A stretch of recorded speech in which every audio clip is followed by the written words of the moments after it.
asunción del presidente Joe Biden y la nueva relación entre México y los Estados Unidos, incorporo a este espacio informativo al embajador Miguel Ruiz Cabañas, director de la iniciativa sobre los Objetivos de Desarrollo Sostenible del TEC de Monterrey. Muy buenas noches, embajador, un gusto como siempre que nos regales unos minutos. Invitación, Paco, estoy encantado de estar con ustedes.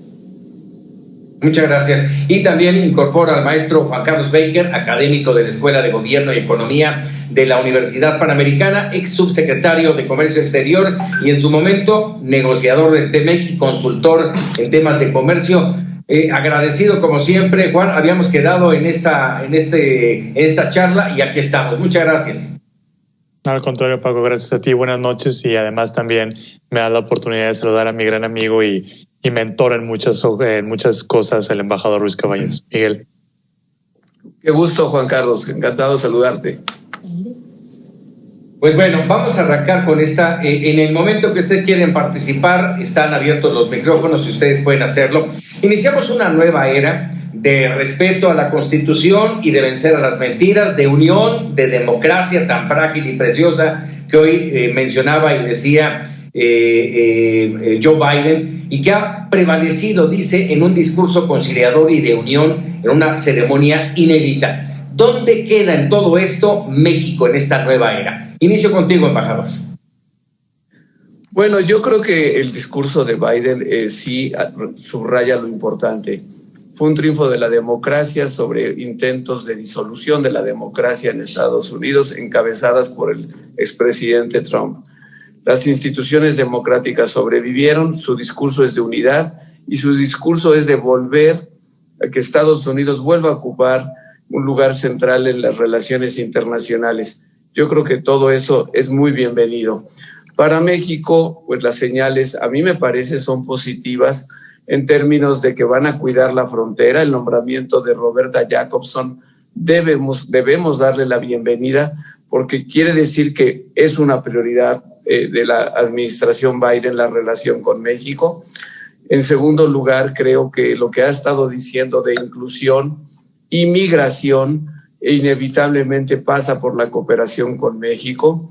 Creo que lo que ha estado diciendo de la recuperación económica también pasa por México, en el sentido de que las cadenas de valor que pueden salir de Asia y relocalizarse, pues deseablemente se pueden relocalizar en América del Norte. En resumen, las prioridades de Biden pasan en buena medida por la cooperación con México. Depende de nosotros aprovechar este escenario positivo que empieza hoy para construir una relación mutuamente beneficiosa. Juan Carlos, tu punto de vista.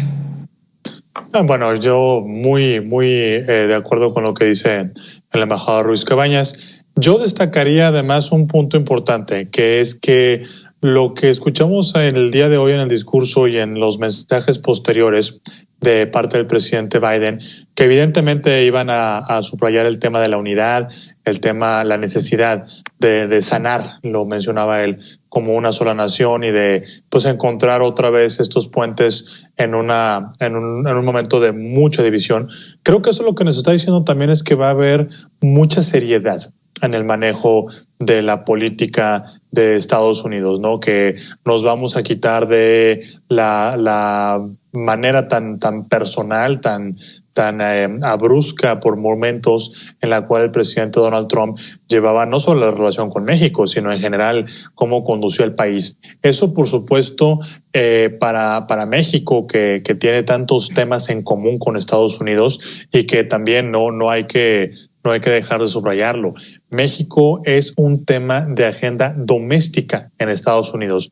Ya lo mencionaba hace un instante Miguel, todo lo que pasa por las prioridades del presidente Biden tienen que ver de alguna manera con México. Entonces, bueno, creo que en ese escenario en donde vamos a estar sí o sí dentro de las prioridades y dentro de las decisiones que tome Estados Unidos, pues el que tengamos una relación que se conduzca por canales institucionales, el que tengamos una relación en donde no haya el tipo de sorpresas a la cual pues Trump nos acostumbró durante 4 años, es muy valioso. Y coincido sentido también tendremos nosotros aquí en México que hacer también una reflexión larga, una reflexión profunda para ver qué cauce le vamos a dar a la relación bilateral en los momentos en donde, bueno, también tenemos que lidiar con temas tan complejos como pues la propia pandemia que sigue teniendo los efectos que todos hemos visto.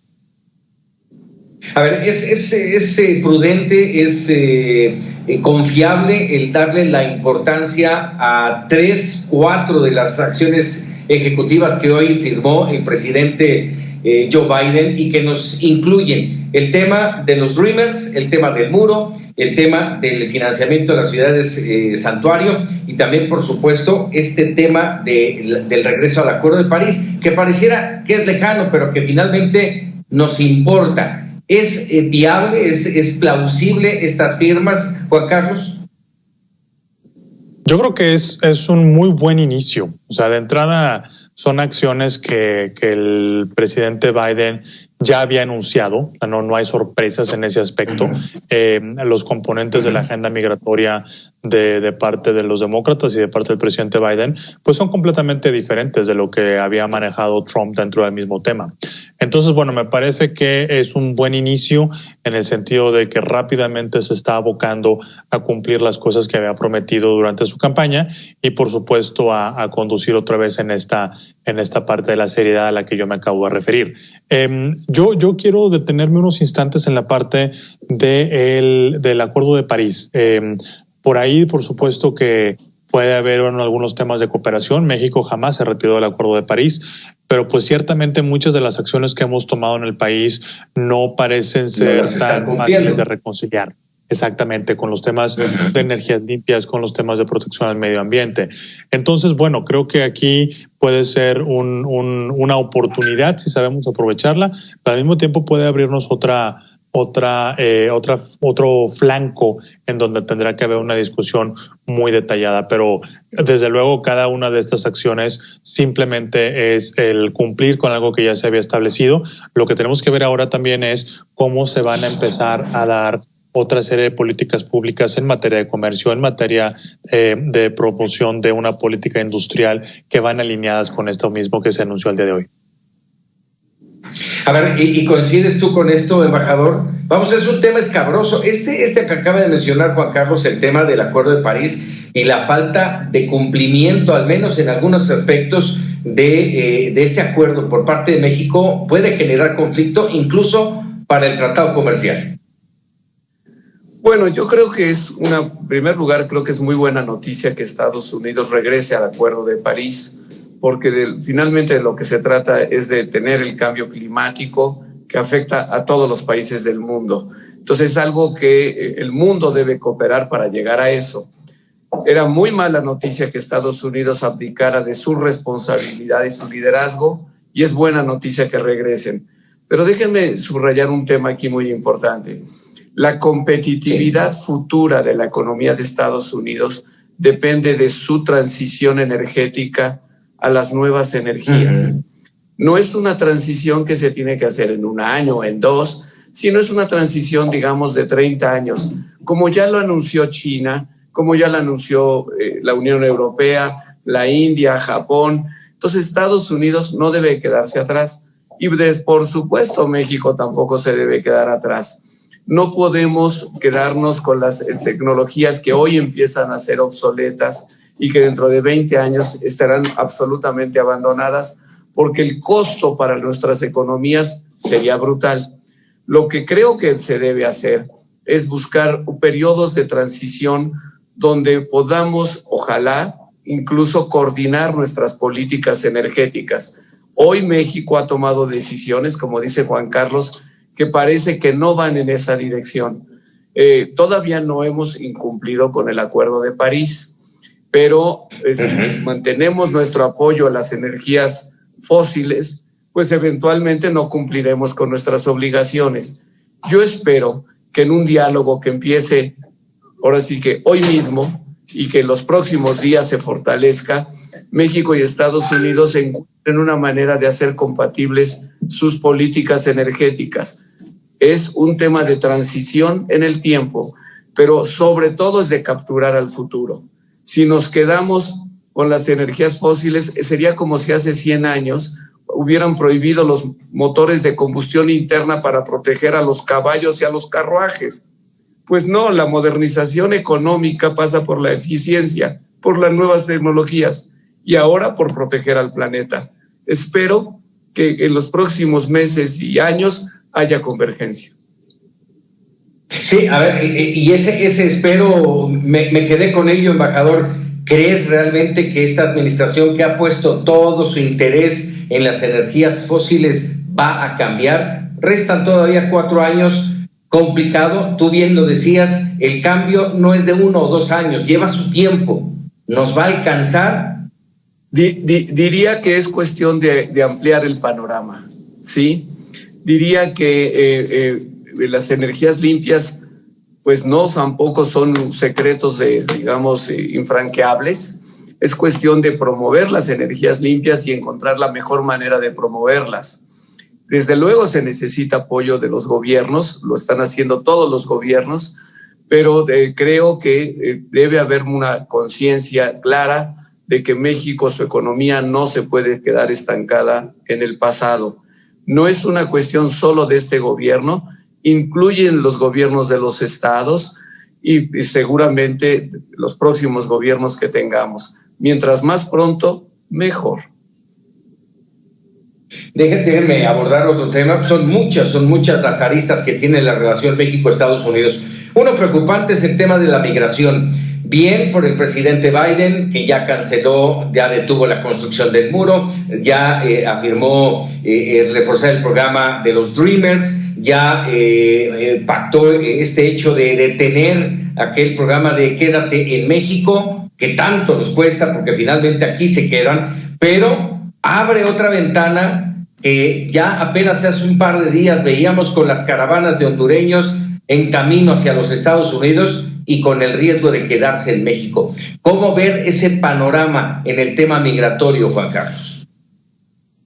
Bueno, yo creo que sin duda lo que se anunció el día de hoy tiene mucho que ver con esa visión diferente hacia el tema de migración, comparado con lo que tenía el presidente Trump, por supuesto. Y bueno, creo que para poder atender el tema de la migración de un modo integral, se va a necesitar al Congreso de Estados Unidos. Es decir, lo que vimos hoy pues fueron acciones que se alcanzaban a hacer con una orden ejecutiva del presidente, lo cual sin duda no le resta nada de mérito. Pero pues el tema de la migración yo creo que se va a tener que administrar. Pensar en que Biden va a llegar a arreglar el tema de migración o que se va a acabar la migración ahora que tenemos otro presidente de Estados Unidos, pues creo que francamente eso no podemos esperarlo. No obstante, también por ahí ya hay mucha especulación acerca de la iniciativa en materia de reforma migratoria que podría presentar el presidente Biden, en donde hay una serie de pasos, una serie de compromisos que se tienen que cumplir, requisitos que se tienen que cumplir, que daría certeza respecto de el estatus migratorio de las personas y que eventualmente podría incluso llegar a tener un componente de ciudadanía para esas personas. Lo cual todo eso está muy bien, pero aquí regresaría al tema de que se tiene que pasar por el Congreso de Estados Unidos. No obstante que los demócratas actualmente controlan ambas cámaras del Congreso de Estados Unidos, pues es un tema que sin duda va a ser polémico, es un tema en el que sin duda los republicanos van a tener algo que decir y en donde se van a tener que hacer compromisos y se van a tener que hacer también pues una serie de cambios dependiendo del capital político que el presidente Biden le quiera poner a esto.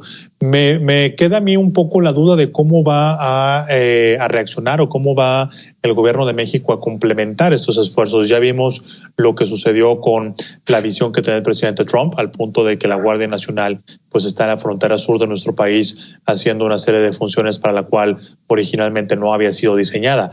Este cambio en las señales del tema migratorio, creo que México tiene que adaptar su política para esto mismo, siempre con el pleno respeto a los derechos humanos y a la dignidad de las personas, pero también tiene que aprovecharlo para pues tener o quitarnos esa serie de amenazas como el imponernos aranceles o el tomar otra serie de represalias en materia económica que el presidente Trump sí lo había puesto. Creo que este es el momento para que México busque certezas en ese sentido a cambio de lo que podamos hacer. Esto que mencionabas, Juan Carlos, y lo quiero comentar porque los momentos tensos, difíciles en la relación bilateral son muchos, pero concretamente en los últimos, caray, no se olvidan las amenazas comerciales, el señalar a las organizaciones criminales de México como terroristas, el tema de Ovidio Guzmán, el tema del general Salvador Cienfuegos, son temas que no se olvidan. Y en este tema, regresando al tema migratorio, esta esperanza de la reforma migratoria, embajador, no es de hoy. Se ha venido prometiendo a lo largo de varias administraciones en los Estados Unidos y no avanza. ¿Qué nos podría garantizar que ahora sí tenga un camino más franco? Mira, coincido con Juan Carlos, es uno de los temas más difíciles para Estados Unidos y yo diría para cualquier país. Una reforma migratoria integral es un tema que hay que reunir a una coalición política muy amplia que empuje y que logre su aprobación. No se logró en el gobierno de Clinton, no se logró en el gobierno de Bush, tampoco se logró en el gobierno de Obama y desde luego Trump no solo no la quiso hacer, sino hizo lo contrario. Entonces no está fácil. Lo positivo aquí es que Biden dice, bueno, yo empiezo mi gobierno diciendo que quiero hacer eso. Va a tratar de hacer una coalición. Vamos a ver si logra que esa coalición sea suficientemente amplia y para eso necesita mucho apoyo de los republicanos. Pero si se logra, y esto hay que subrayarlo, es una reforma que se hace una vez cada generación. La última vez que hubo una reforma integral migratoria en Estados Unidos fue en los años 80, en la época de Reagan, en 1986. Y si se lograra ahora, pues sería, 40 años después, realmente. Entonces, sí es muy importante. Creo que al menos, y aquí a lo mejor no se logra una reforma integral, pero sí se logrará, y esto hay que felicitarnos, que se reconozcan los derechos, por ejemplo, de algunos grupos de población, los Dreamers, que son tan importantes. Hay 600 o 700 mil jóvenes mexicanos nacidos en México que esperan que se les reconozcan sus derechos en Estados Unidos. Probablemente se pueda hacer algo importante para los trabajadores agrícolas. Un símbolo que puso el propio presidente Biden en su escritorio, puso una estatua, un busto de César Chávez, el líder histórico de los trabajadores agrícolas en Estados Unidos. Yo no descarto que la va a empujar. Vamos a ver hasta dónde llega. Respecto al tema de seguridad, yo lo que creo, te lo digo, Paco, con toda claridad, hay que hacer un reset.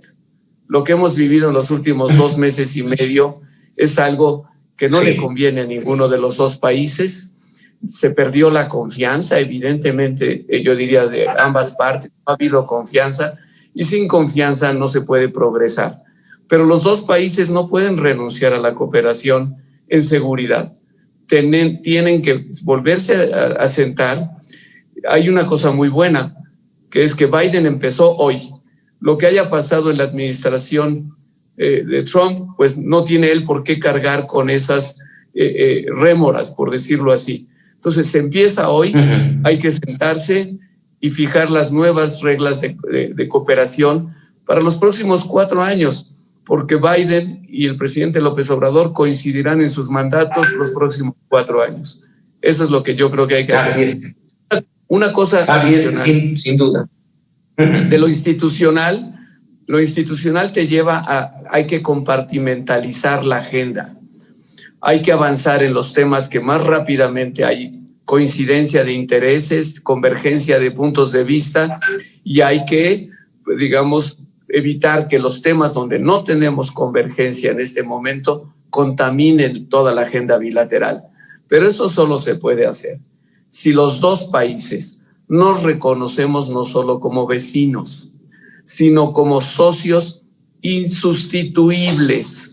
Estados Unidos necesita a México como país vecino y toda la agenda que ya mencionó Juan Carlos, y México necesita a Estados Unidos para su propio desarrollo. Así es.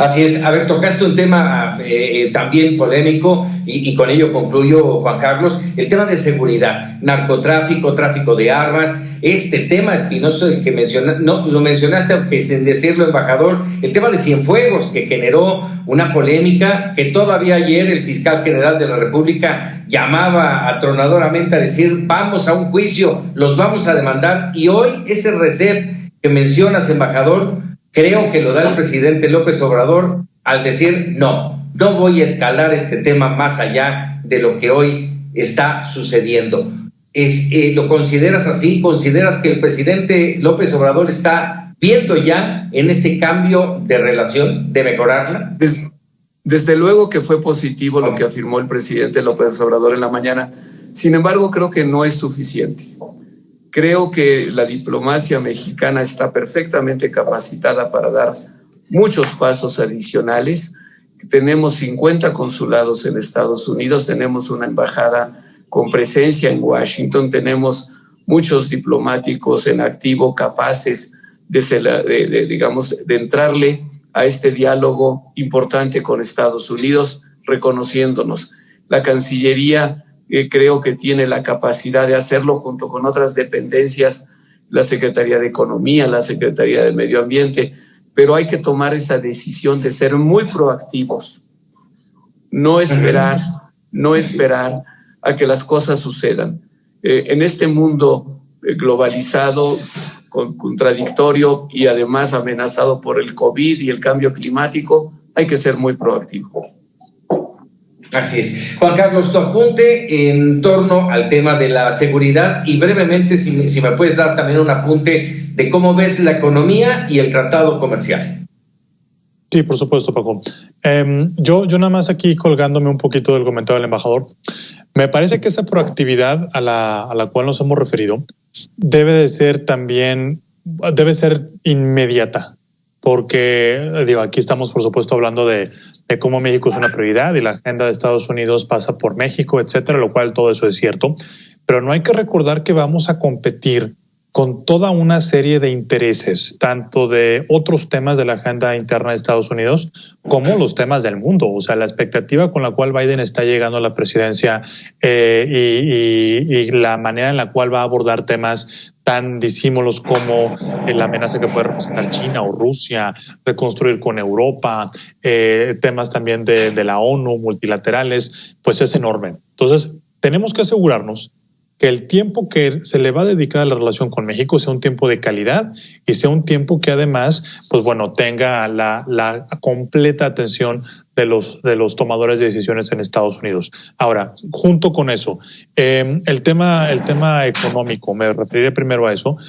No hay duda que es una prioridad, tal vez la prioridad del presidente Biden y por consiguiente también de nosotros en recuperarnos de esta crisis económica tan profunda en la cual estamos nosotros sumergidos. Y esto, bueno, en Estados Unidos también se ha hablado ya del paquete de estímulos que el presidente Biden va a mandar al Congreso. Estamos hablando de 1.9 billones de dólares, o sea, más que todo el valor de la economía de México es el paquete de estímulos que va a proponer el presidente Biden. Obviamente, eso debería de generar por inercia una mayor demanda de bienes mexicanos y por la competitividad regional que tenemos, pues debería de ser benéfico para nosotros. La tarea que tiene que hacer México ahí es diseñar un plan en el cual nuestra industria productiva, nuestros esfuerzos y las ventajas que tenemos se vayan a alinear con esos esquemas y con esos sectores en donde se van a aplicar los estímulos, porque de otra manera, pues el impacto que se tiene va a ser menor. Entonces, bueno, la parte económica sin duda creo que tiene que ser la prioridad, al menos el primer año y medio hacia adelante, ¿no? El TEMEC puede apoyar esto sin duda que lo puede hacer, porque hay que ver también que la relación con China y Estados Unidos, al menos en materia comercial, no va a cambiar en el mediano plazo, lo cual vuelve a convertir a México en el socio privilegiado. Pero esto solamente va a ser potencializado de la manera correcta si nosotros en México tomamos las decisiones que promuevan y fortalezcan el ambiente de negocios en vez de erosionarlo. Hablábamos hace un instante del tema de energías limpias y cómo se han tomado algunas decisiones que parecerían ir en contrasentido. Pues en el tema de promoción de inversiones y económico también tenemos algunos casos que hemos comentado aquí en tu programa, Paco, no me voy a detener en ellos. Y bueno, finalmente también hay que tener presente que, como mencionaba el embajador, pues los compartimientos de la relación se tienen que establecer nuevamente. Y yo creo que eso también es importante recordar que Biden fue vicepresidente con Obama, en donde se lanzaron unas iniciativas que tenían precisamente ese objetivo. La iniciativa de la frontera del siglo XXI, el diálogo económico de alto nivel, las equivalentes en seguridad para mantenerlo todo dentro de la canasta que se tiene que quedar. Juan Carlos Becker, Miguel Ruiz Cabañas, agradecido con su participación, con su opinión, con sus apuntes sobre la nueva relación entre México y los Estados Unidos. Muchísimas gracias, muy buenas noches. Gracias a ti, Paco. Gracias, Juan Carlos. Buenas noches. Encantado, Miguel. Hasta pronto.